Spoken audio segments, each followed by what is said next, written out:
Okay, I have a question for you. How do you like the bald look? How do you like the bald look? On the thumbnail, when you clicked on, how do you like that? Well, I just said to myself one day when I was watching the aftermath, or the aftershock, I should say, of President Trump's election, that there were women out there, and I don't think it's a lot, it is a group though, that said that they were so upset with the outcome of the 2024 election. What they were going to do is, among other things, they were going to shave all their hair, which several of them did, and they did it on social media as well. And then they began to say that they were going to have absolutely no physical relationship with any man the next 4 years. One lady said that she's divorcing her husband. And there just seemed to be a lot of pent-up emotions and pent-up anger in some people over the results.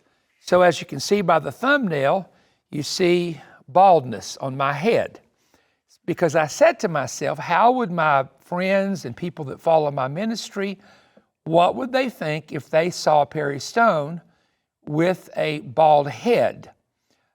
Having known, let me just say this, there's nothing wrong with a bald head, because a lot of my friends are handsome guys that are that way, but most people know that I've had dark hair all of my life, and then it turned gray, and salt and pepper really, but now it's pretty much gray, and I have those curls in the back. And so if you've seen me that way most of my life or the past couple years, then it kind of looks very different. So I sent my bald-headed picture to some of my closest friends and folks, and I'll explain it in a moment. And several relatives said, "Oh no, what have you done?" And others said, "Well, you can get by with that. It doesn't look bad." And one or two people actually liked it.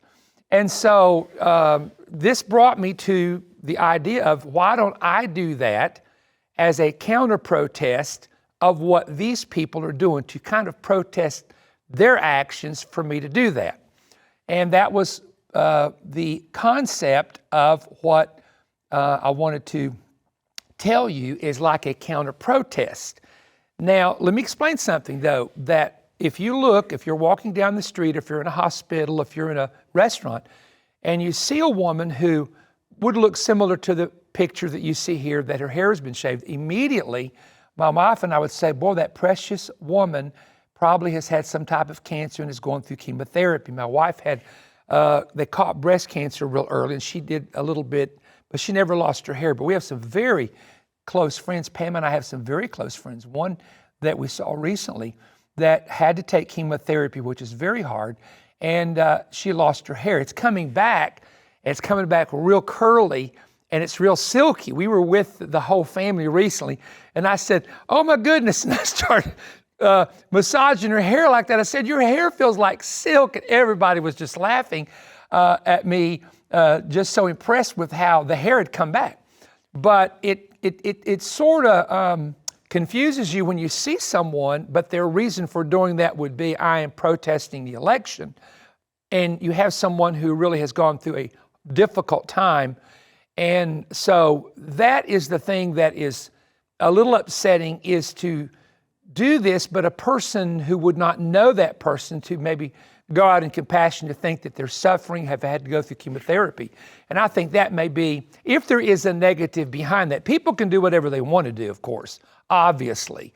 So if you want to do that, that's your business. So it's not a rebuke to that, but I thought, what would happen if I did that to my hair in protest of the protesters? Well, you can tell by the picture what I look like without any hair. But we could go into the story of the temple prostitutes at Corinth, and how that, in the time of Paul, they shaved their hair. And Paul said that a woman's hair is her covering, and a woman's hair is her glory. And all those are scriptures that are found written to the church at Corinth. But the temple prostitutes basically would look similar to what the woman is here in the day of Paul, because there was no, cancer treatments back then, or radiation, or things that would have caused a female, or a male for that matter, to have hair loss. But they shaved that as an identification in Paul's day to who they were. And that's why Paul was saying in the New Testament, if these women from Corinth who are now converted come in, let them put a covering on, because a woman's hair is her covering, because the temple prostitutes did not have that.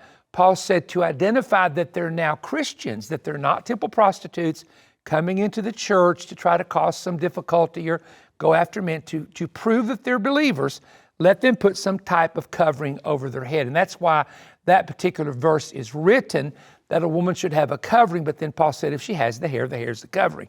So I do have great pity for those who have had to go through chemotherapy with loss and so on. So just so you'll know, I'm going to show you now under my hat. This is it. This is the moment you've been waiting for. We're right here doing this now on video form. Let me show you something. You ready? One. This by the way, that's Perry Stone Ministries. This is my toboggan. Here we go. Ready? I don't know if you're ready for this or not. Voila! Oh my goodness! Oh my goodness! It's back! It's back! Excuse me. I want to look good. Hang on. It's back! What has happened? Have I been on the mountain like Moses and my gray hair has come back? Well, the fact is, do you actually think, do you think that I would cut this hair because I was protesting the handful of people that don't like the election? No, I would not. And hopefully I'll get to keep it, because my grandfather, and my cousins actually from the baby side, they have the coarse hair loss. They look great though, by the way.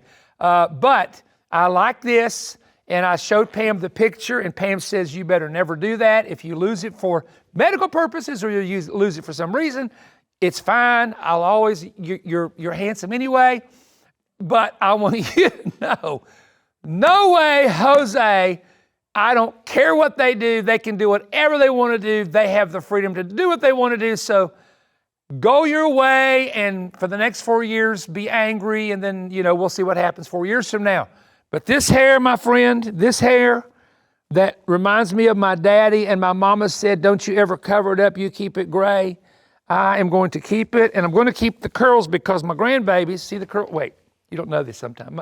Some of you haven't met me in person. See those curls right there? My grandbabies play with those. So when they're sitting with me, they put their hand and they try to undo the curls. So be at peace. I did not do that as a protester. It was a test to say, what if I did do that as a protest? And some would call it a hook of a thumbnail, who knows. But I wanted to see what I look like without hair. That's how it all started. So they sent me the picture, and I thought, let's do this for the people. So anyway, I want you to know everything's well our way. We're happy. We're serving God. So send this to as many people as you want, because I think they'll get a big, big kick out of it. So everybody that you contact, and give it a thumbs up if you thought it was funny. I think it's funny, okay? So every now and then we need to do something to lighten up things a little bit, but keep watching. We always have an offer for you. And don't forget to subscribe to this crazy YouTube channel. We've got some really, really powerful teachings coming up. And also, we have a manifest telecast that also is on YouTube, but it's also on many TV stations. And please start watching that, because we have some very, very interesting teaching coming up, probably at the end of the year and also into the next year as well. All right, thumbs up. It's still there, Pam. It is still there. You can still rub your hands through it when you want to.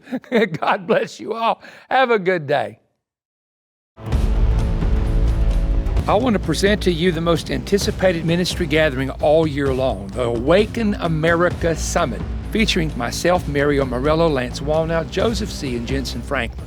In my first message, you will discover the American Babylonian Antichrist cipher and how this ancient spirit is wreaking havoc on American politics and culture. In my second message, learn how angels and demons battle every 4 years for the destiny and soul of America before our election cycles.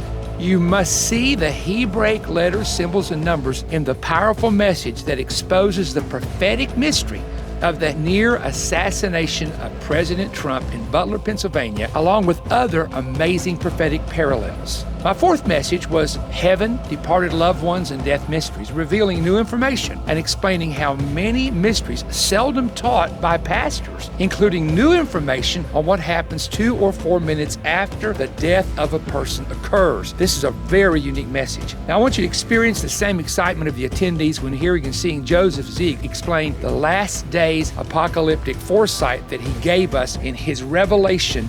Just a powerful message. This was followed by Mario Morello's explosive manifesto called It's Our Time Now. Jensen Franklin electrified the Assembly of the Saints when explaining how you must create your own worship to survive Satan's attacks. Lance Wallnau then followed up with his famous whiteboard and taught on the anointing required to defeat the systems of this world. These unedited, now remember, they're unedited. You get them as they were preached. These 8 messages provide over 8 hours of exposés with powerful prophetic insight and practical teaching that will inspire, enlighten, and prepare, and also strengthen you for these last days. The CDs are the audio messages. The DVDs have the message and the pictures, the charts, and also important visual insights. These 8 messages are also available on audio flash drive for your car and also for your home computers. To order your 8 CD set, request offer 24 ME CD for a donation of $55 or more. To receive the 8 DVDs, use offer number 24 ME DVD for a donation of $95 or more. You can select the USB flash drive with the 8 messages by requesting offer number 24 ME USB for a donation of $55 or more. Call 1-888-21-BREAD or go online at perrystone.org. But you can also send a check to Perry Stone Ministries, P.O. Box 3595, Cleveland, Tennessee 37320, and request the CDs, DVDs, or USB drive. We are looking forward to hearing from you. If you enjoyed this YouTube content, there's an important website you should know about: perrystone.org. Perrystone.org is an essential resource for the latest books, audiovisual presentations, and digital products from Perry Stone Ministries. Resources that cover the same kinds of topics discussed in the program you just watched. Stop in and see all that's available at perrystone.org.